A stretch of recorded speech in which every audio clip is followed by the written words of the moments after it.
No, I just normally look like that. Oh, no, you look even worse now.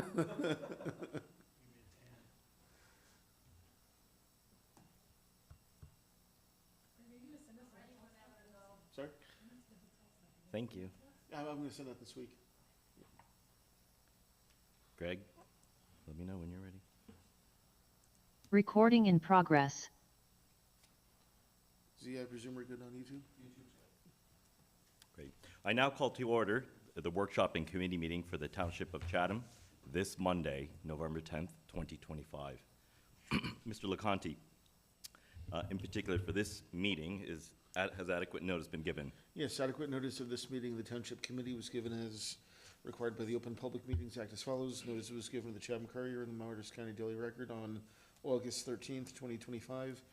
Notice was posted on the bulletin board in the main hallway of the municipal building on August 13th, 2025, and notice was filed with the Township Clerk on August 13th, 2025. Thank you, Mr. LeConte. May I get a roll call, please? Mr. Alperowitz? Here. Mrs. Ewald? Here. Mr. McHugh? Here. Deputy Mayor Rowland? Here. Mayor Troy? Here. We have the full committee. Thank you. I now ask everyone to stand for the Pledge of Allegiance. I pledge allegiance to the flag of the United States of America and to the republic for which it stands, one nation, under God, indivisible, with liberty and justice for all.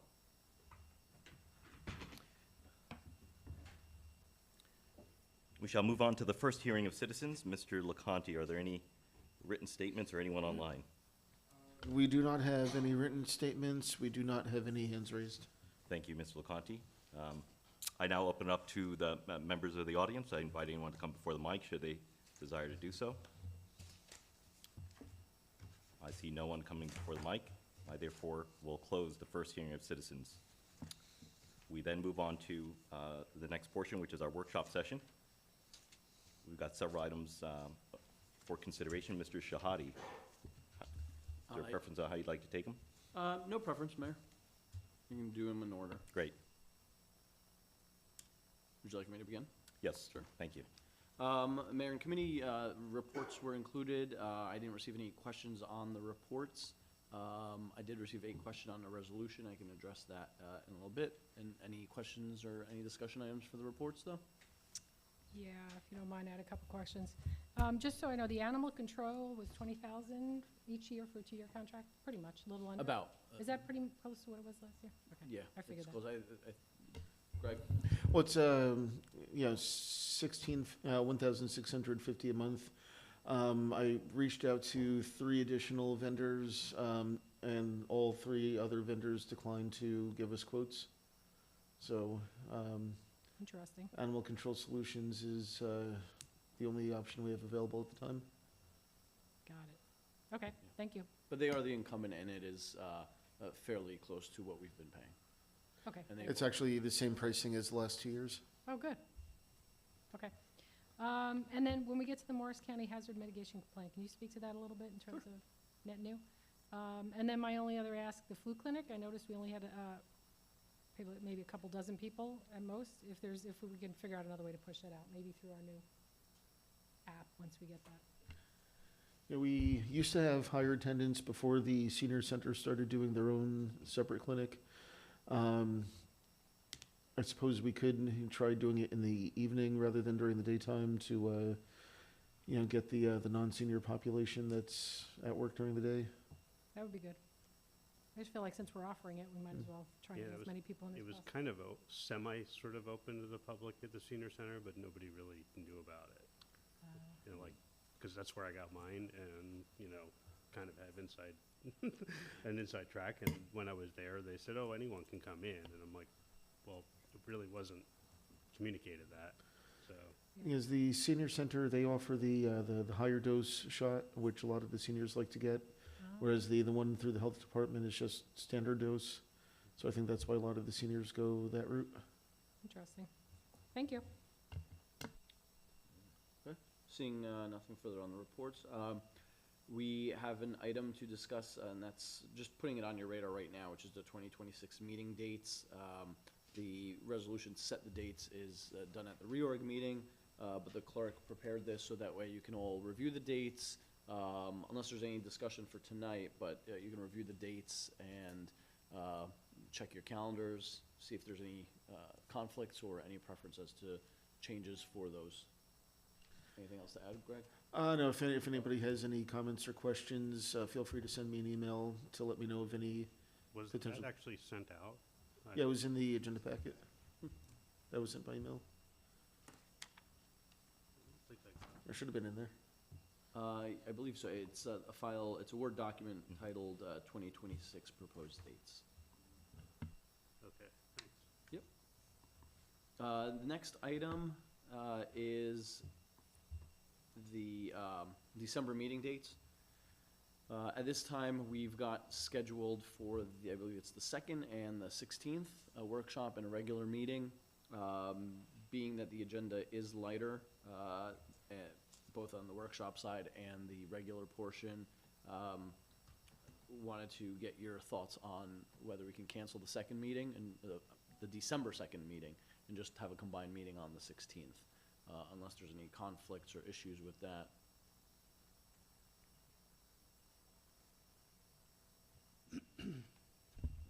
Yeah, I'm okay with that. Yeah, fine by me. Yes, move ahead with combining, so we'll have one single meeting in On the December, which is 16th? on the 16th. Okay. I guess my only question, do you have enough time for any year-end stuff? Should we move it to the 9th? Combine them into the 9th? It works, it's working for us, the 16th, but it's up to you if you want. We already have an ordinance scheduled for adoption on the 16th, so we should, Oh, okay. we shouldn't change that date. Okay. All right. The next item is for discussion only at this point. I did bring it up, mentioned it briefly at the last, one of the last meetings, and that's lead-based paint statute. The state has a law that requires certain actions of municipalities to ensure that residential properties are inspected and free of lead-based paint. A draft of an ordinance was sent out today, so I don't think you've had a chance to review it. But included in the packet were some ordinances from other areas. And we've got Nick here, our acting attorney for the evening, who can speak to you about that a little bit more, just to give you some background on what it is, why we need it, and then some questions to consider for this ordinance. The goal would be to hopefully get feedback from you this month, next month, and then introduce an ordinance in January. Is it just for rentals? No. It's for everybody?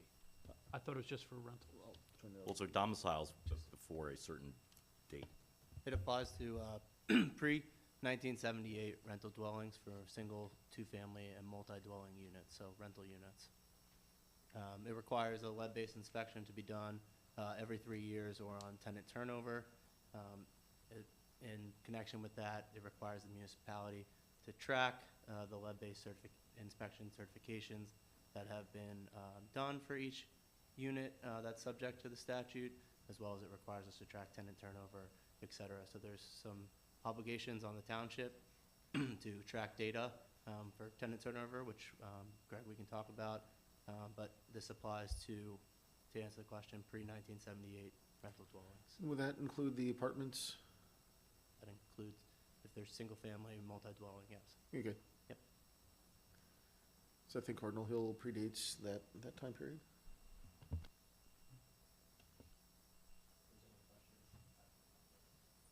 The inspections would be run, they'd be triggered if, for example, there is a permit pulled on the location, or how is it? Is it gonna be more like the tax reval, whereas it's sort of, the township's bundled up into different areas in inspections that can be done? No, so we would have to initiate. It's not just on turnover. So, and by all means, Nick, jump in. So, some towns hire an employee, some towns bring in a third party. I've already been talking to some third-party firms that do this specifically. It would just be easier. They have the systems to maintain those records. They have a process already. Everything's already formulated. And they have a system that talks directly to the DCA's system, because you have to report that information to the DCA. Some towns, because of just their staffing, or maybe their health department. Some towns have the capacity to take that on themselves. But we would initiate that by looking at our inventory, our housing stock inventory, and looking at ages of single-family homes that could potentially be for rent, our dwelling, again, tax records, to identify the age and whether they qualify, and then we would send out mailings and do the outreach and get people to get in touch with our inspectors.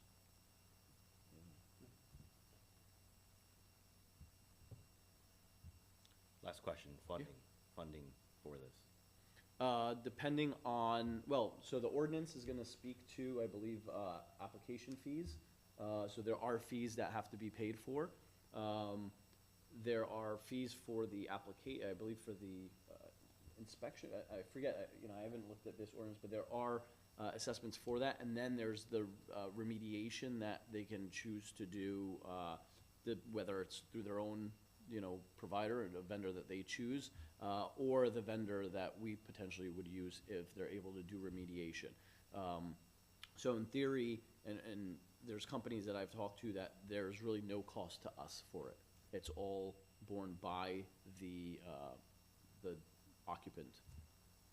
Yeah, that's correct. Just to expound a little bit, the fees that the township can charge are meant to cover the cost of the hiring of the lead lead evaluation contractor, and any ancillary costs in connection therewith. So it would come at no cost to the township.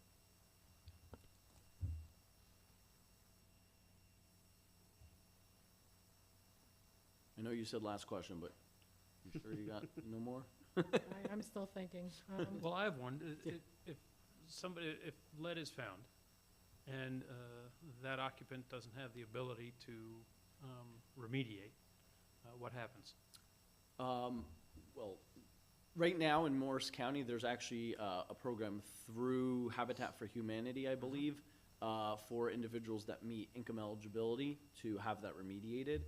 There are some other services. I'm sure that the county home program might also be a way that they can tap into some resources for that. But that's just for folks that would be eligible if somebody chooses not to do it. And let's say it's in a single family, the owner of the premise is required to disclose that in any real estate transactions. I don't know, Nick, anything else you want to add on that? Yeah, no, that's right. The onus is on the owner of the property to conform and comply with the lead-based inspection requirements.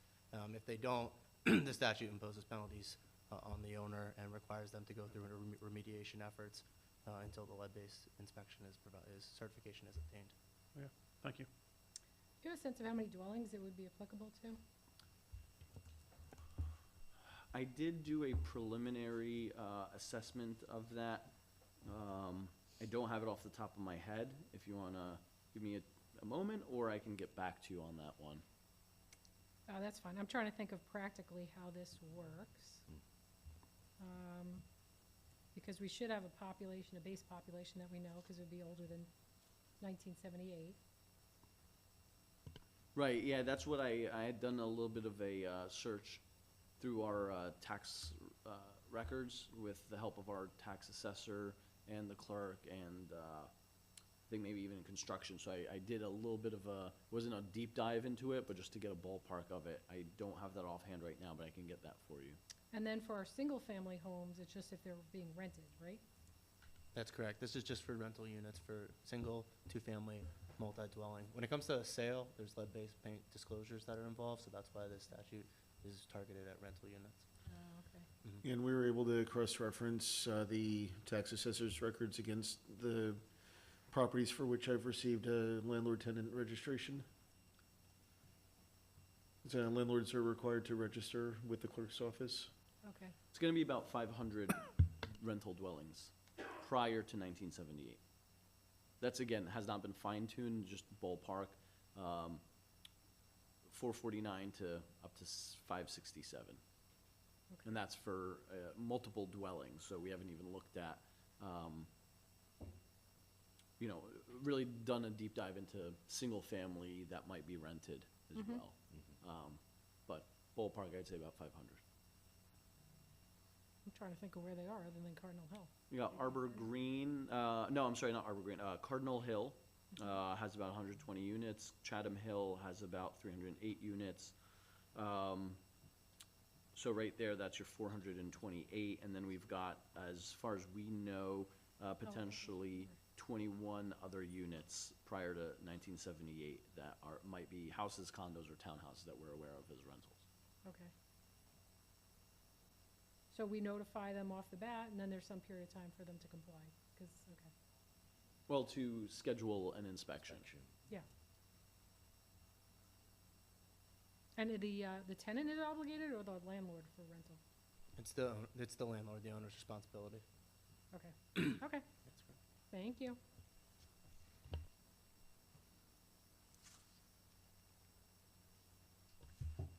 Anything else on the ordinance? Okay, so I would just ask if you could review it. We'll have it on for the next meeting, again, for further discussion. If there are any changes that you want to make to it, with the idea that we could have a final draft in December to introduce in January, if that's okay. And then around that time, January, February is when I'll be making a recommendation as to a firm that can do the inspections for us. Last item under workshops, well, second to last item, under workshop, colony pool survey results. Those were all distributed. Not sure how much discussion you want to get into it today. I did break it out, though, into feedback on the concession stand separately as well, and I did send those to the operator of the concession stand to make them aware of the nearly 60 complaints that were received in the survey. So. It felt like a lot more. I thought it was like 90% of the complaints. There was a lot of them, yeah. It felt like it was all of them, yeah. And remind me again, the term of the agreement was 1 year with some optionality to it? It's a 2-year It's a agreement. 2-year agreement, We're provided a right of termination in the event of default on 14 days' notice. okay. Otherwise, though, the survey results and the forms, just sort of the questions, not the comments, were not very different from previous years in terms of how the distribution was. In terms of the comments, they all sounded familiar, but in terms of the percentages of people who thought, excellent, good, all that, okay. Yeah, the ratings, excellent, good, needs improvement. Yeah, there were some changes here and there, but nothing drastic. It wasn't like Okay. anything too crazy. Do we have any thoughts or comments or feedback on the, more than once mentioned, the murkiness of the water and the sand bottom being murky? Any feedback on that or thoughts on that? The only thing I can think of this year, and I had discussed it with our Public Works Director mid-season, I mean, it's not uncommon because, again, we're pumping water, it's sand, it's not a concrete bottom pool. Weather can affect it, rain, wind, all these things. But this year, because we dug up the pipes to Okay. feed, before the season, we dug up the pipes. That might have had something to do with it. Things may not have settled. You add that water, it's gonna, if the sand, because we had to dig quite a bit for the trenches, so that potentially could have contributed to more of the murkiness this year. But other than that, nothing's unusual. So on the project going with the rebuilding of the walls, et cetera, I'm assuming we'll bring in a bunch of sand that's new anyway. Is that Yeah, correct? and we brought in new sand last Yeah, year too. okay. We have been replenishing it quite a bit. Yeah. I want to say almost every year, if not every other year, for sure. But we did add a lot more sand this Right. year too. Thanks. And every year, though, regardless of the pipes, I mean, DPW will rake all the sand back because it starts to move forward. So every year they're raking it back, they're clearing it. So, the pipes might have contributed to it, but it's not anything that's out of the ordinary, really.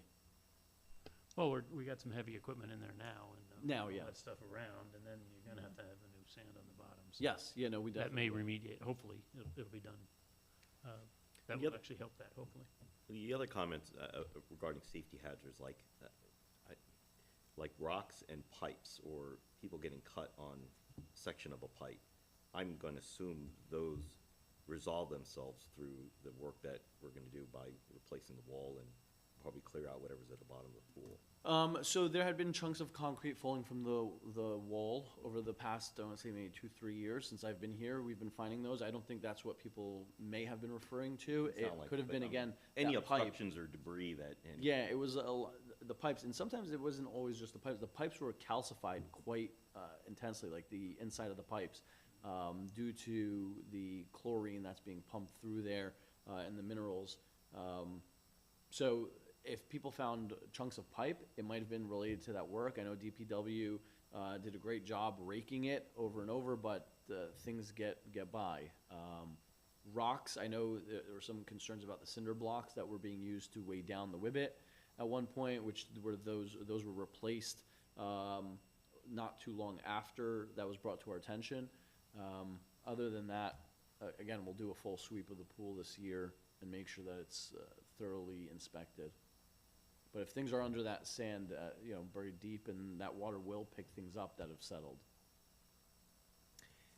you brought up the Whibbit, so I know we had that secured in an ad hoc fashion.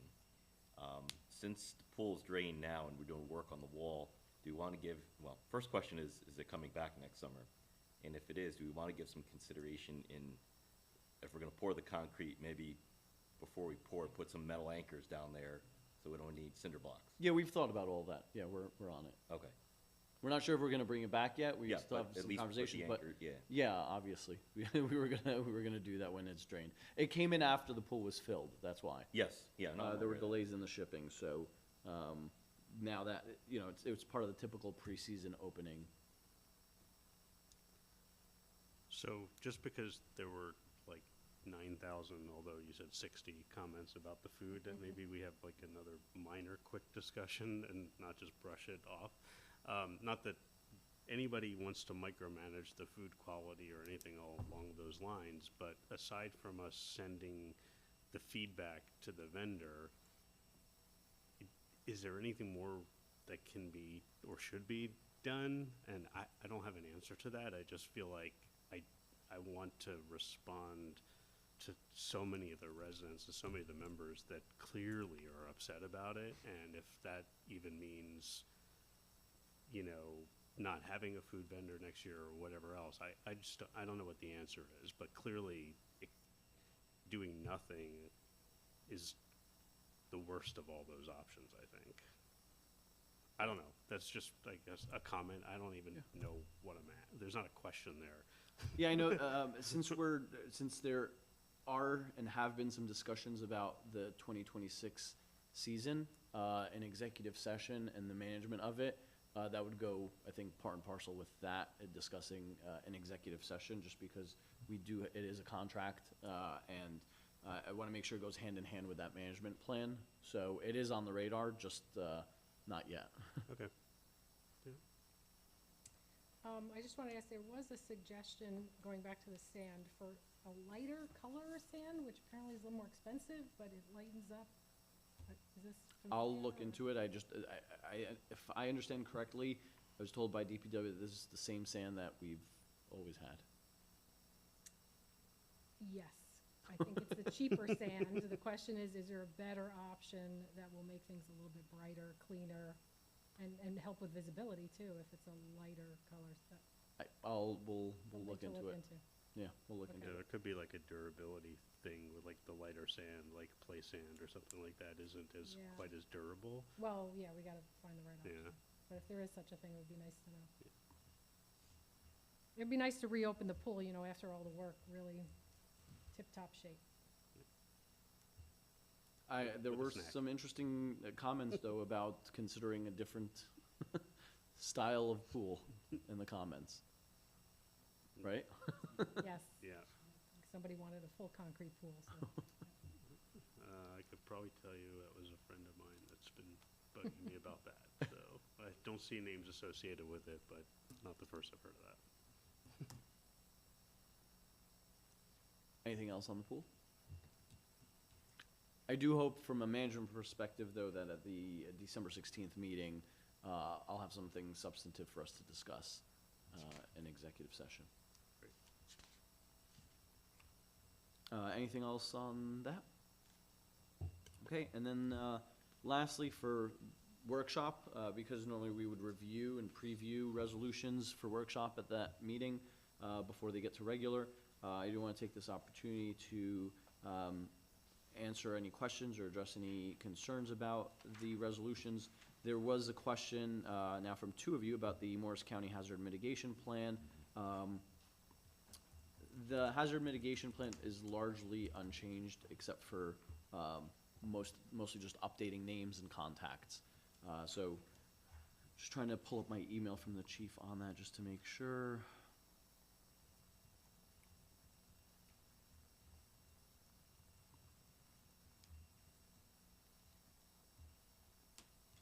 Yeah, nothing of real substance changed. And that one was reviewed both by our OEM coordinator, Chief Miller, and our engineer, John Rushkey.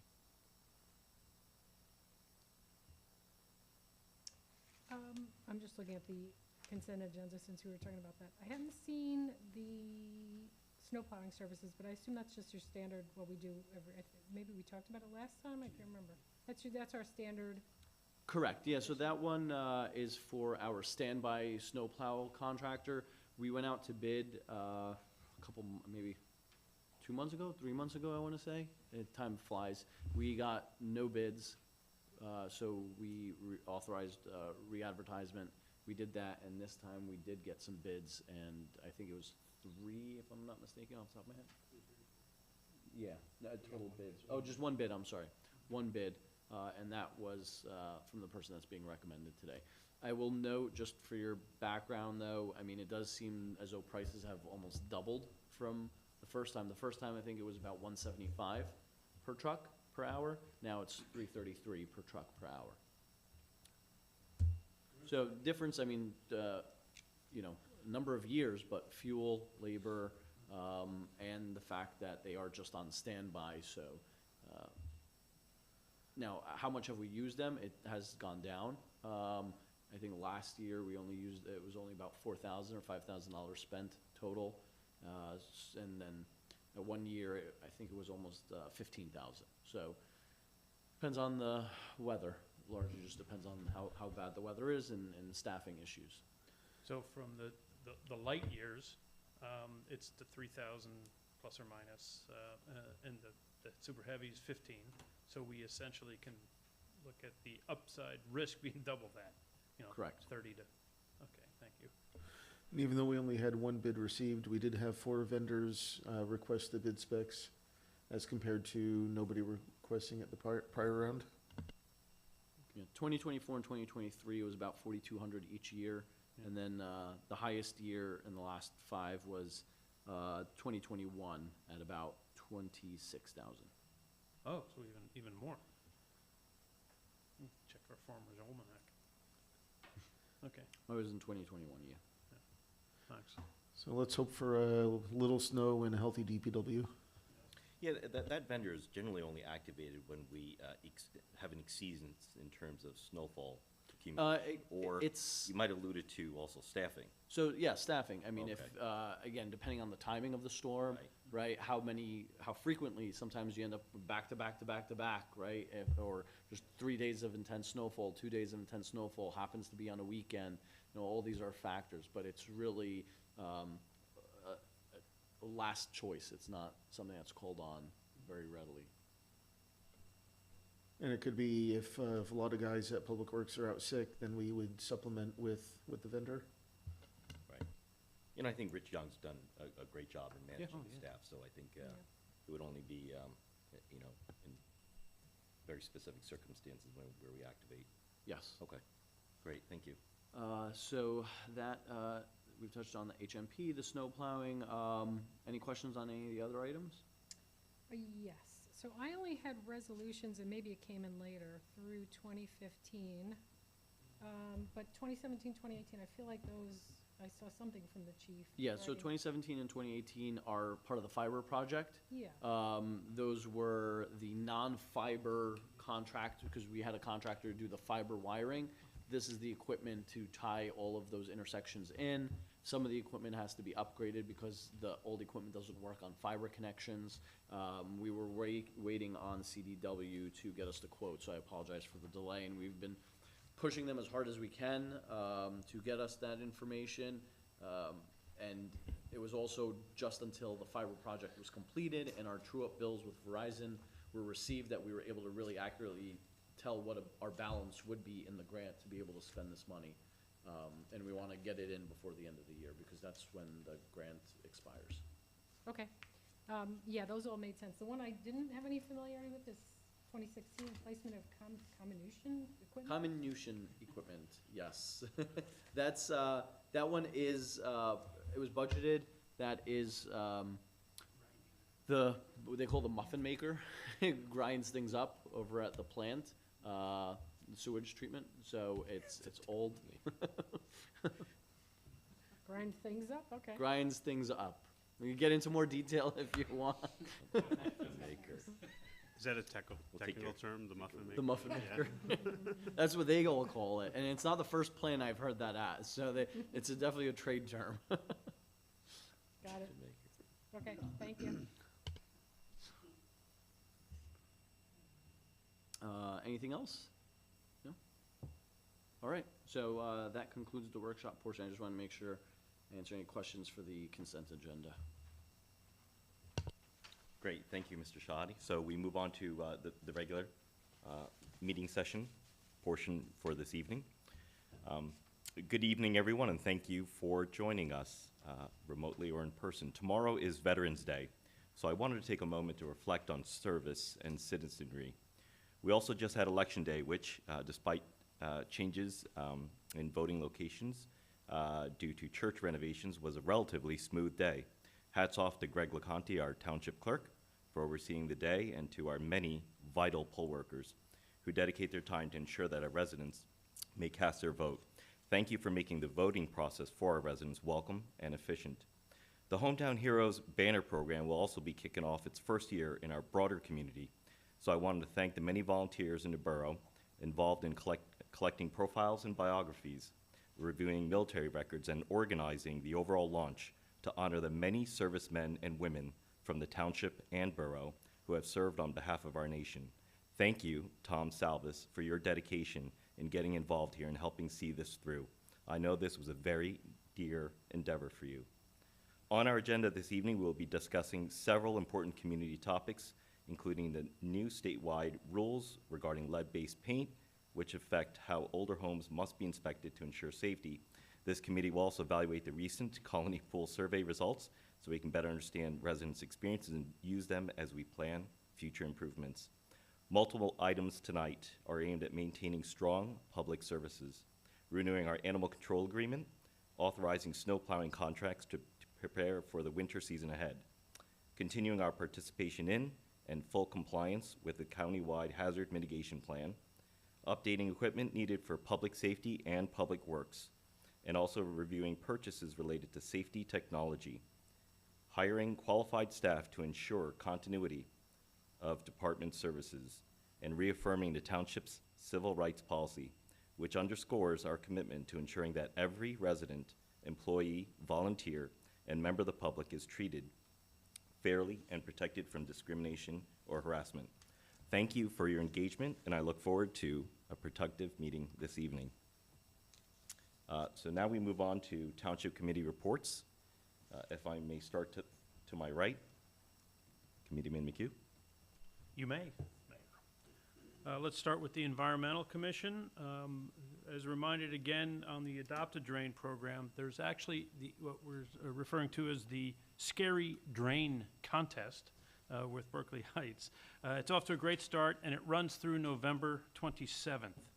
There'll be some fun prizes for new adopters during the contest, and some prizes for those residents already involved who have cumulatively and continuously collected the greatest amount of leaves and other litter in their drains to date. Check the website if you want to sign up for Adopt a Drain. It's still ongoing.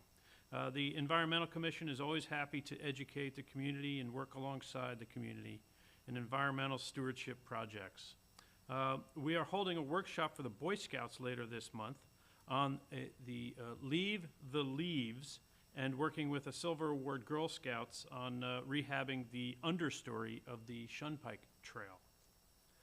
There is a reminder that there are no idling laws on the books in New Jersey. As the weather gets cold, we want to stay warm in our cars, but don't sit there and idle. It's actually something that is looked unfavorably upon for public health and the environmental impacts on idling. And just a note from the chair of the Environmental Commission, we're always looking for new joiners for the EC, so if you have an interest, please reach out to Jessica Romeo, and you can find her and connect to her on the Township website. Moving over to the library is always looking to bring new experiences to the community as well, and would love to hear your thoughts about events, classes, and resources that best serve to inspire. So if you have any ideas of what's not at the library available to you, and you may make some suggestions, please do reach out to the chathamlibrary.org, because there actually is a survey on the website. The library is sponsoring a quote, Exploring National Parks talk on November 13th.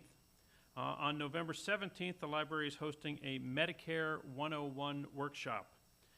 If you're of that age or ilk and need to understand more about Medicare. There is a slow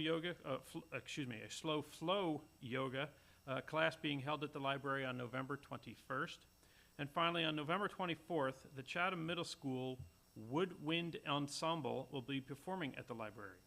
And you can register for that and come by the library to hear our middle schoolers blow their instruments. Thank you, Mayor. Committeeman, thank you. Committeewoman Ewell. Thank you. My updates, it's been a slow month. The planning board has not met for a little bit, so that's been quiet.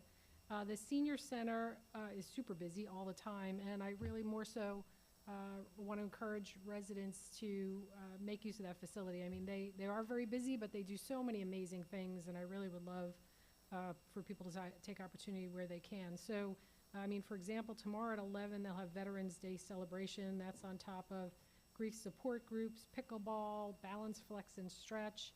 On Wednesday, they have Art for Everyone at 10. They have classical guitar, concert with Jane Pritzker at noon. Thursday's a holiday card workshop at 11 with Italian conversation groups first gathering at 1. And again, laced in between is table tennis, a movie. They just have a lot of amazing things going on. There's actually conversational Spanish lessons on the 14th also, which I would love to personally take advantage of that if it fits in my schedule. Yeah, they always have a lot of great things, so I encourage people. I'm looking out on Monday. They have Separation of Powers FDU Speaker Series. That sounds pretty cool. And everyone's welcome. It is a senior center, so but I think people always wonder when is the right age to attend, and I encourage residents to take advantage of that facility and to enjoy all that they have to offer. Thank you. Thank you, Committeewoman. Committeewoman Rowland. Thank you. The fall play at Chatham High School is Pride and Prejudice. Tickets are on sale now for the show, which will be running on November 20th through the 22nd. One of my desks and two of my children will be making an appearance in the show, so please go see it. The Chatham Township Historical Society has a show sponsored at the Library of the Chathams on Sunday, November 16th from 3:30 to 4:30. And it's called The Bone Wars with Gordon Bond. He'll be talking about looking for dinosaur bones in New Jersey, which started in South Jersey, and with two friends, and just the whole story about how that went in New Jersey, starting in South Jersey. I want to wish a 250th happy birthday to the U.S. Marine Corps. And I guess we will not be having a meeting between now and then, so have a safe and happy Thanksgiving to everyone. Thank you, Committeewoman. Now, Perowitz. The only thing I have to add, which I think you're all tired of me being on the soapbox of our first responders, but last week they did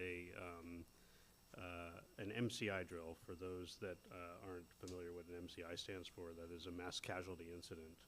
And all of the departments in Chatham Township coordinated together. including our police officers, the Green Village Fire Department, members from the Chatham Township Fire Department, and the Chatham Emergency Squad, for a simulated incident involving all of those departments, from an incident that involved detective work, extrication from fire departments, patient care from our CES responders, and it just shows how much, pretty much on a daily basis, all of our agencies work hand in hand with one another, but even more so, how everybody trains to the highest level of abilities in order to protect and defend this community of ours. And it's incredibly eye-opening. Unfortunately, it's never open to the public because it would just scare everybody.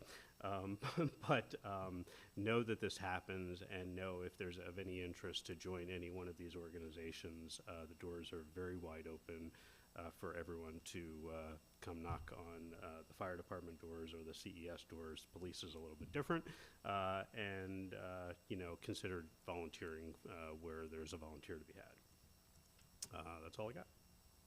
Thank you, Committeeman. And if anyone wanted to volunteer, what would be the best way to take the first step?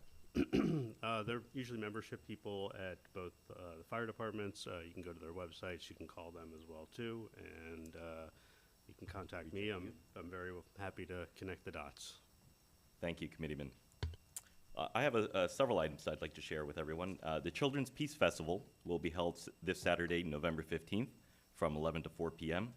This event, which is in its third year, was started by a local high school student and is designed to bring families together for a day filled with creativity, connection, and hands-on learning about peace. There will be activities for youngsters of all ages, as well as for accompanying adults. It will be held at the Chatham Summit Quaker Meeting House, located at 158 Southern Boulevard. For those seeking assistance and in need, I would like to highlight two locations. Our beloved Chatham Methodist Church on Main Street, which has a very robust, long-standing food drive. They are accepting food donations. So if you're in a position to give, and if you are in a position of need, they do have a food drive going to assist those individuals and families. Second place I would like to highlight is Nourish NJ. This is an organization serving Morris County, and it provides immediate access to healthy foods as the first step toward a stable future. As a center of support, they also connect individuals and families to essential community resources and provide direct services to address the root causes of hunger.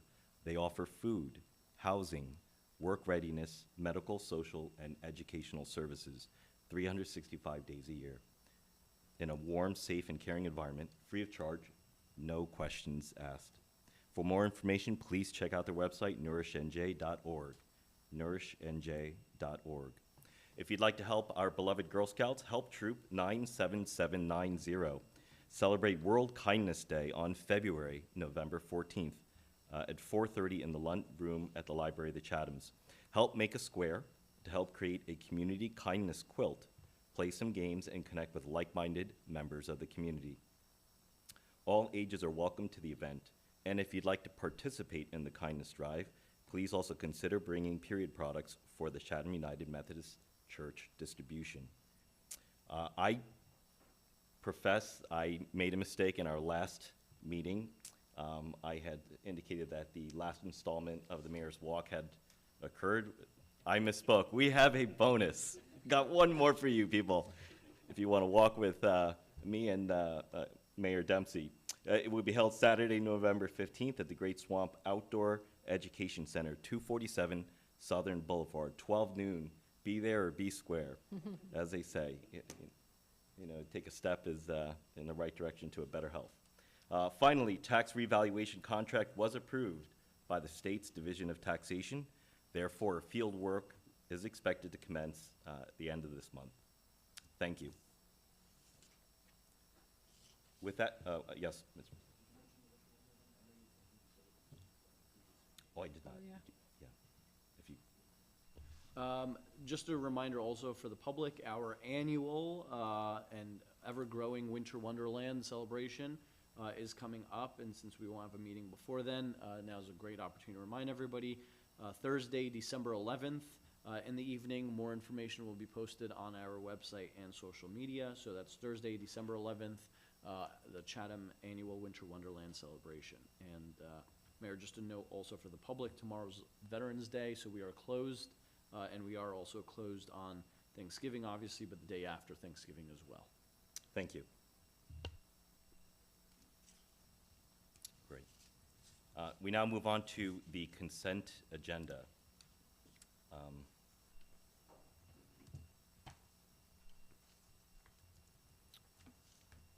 Is there a member of the committee who would like to exclude any particular item? If not, do I have a motion to approve the consent agenda, Resolutions 2025-202 through Resolution 2025-218? I move that we approve the consent agenda, Resolution 2025-202, all the way through 2025-218. Do I have a second? Second. Mr. LeConte? Mr. Alperowitz, Yes. Mrs. Ewald, Yes. Mr. McHugh, Yes.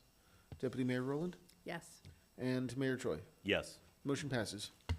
Thank you, Mr. LeConte. We now move on to our second hearing of citizens. Mr. LeConte, do we have anyone online? We have an audience, but we do not have any hands raised. Thank you, Mr. LeConte. I now invite anyone in the audience to come before the mic. I see no one coming before the mic, so therefore I will close the second hearing of citizens. At this time, do I now have a motion to adjourn? So moved? Second. All in favor? Aye. Aye. Wonderful. Meeting adjourned. Thank you. Thank you. It's a record for a double meeting, isn't it?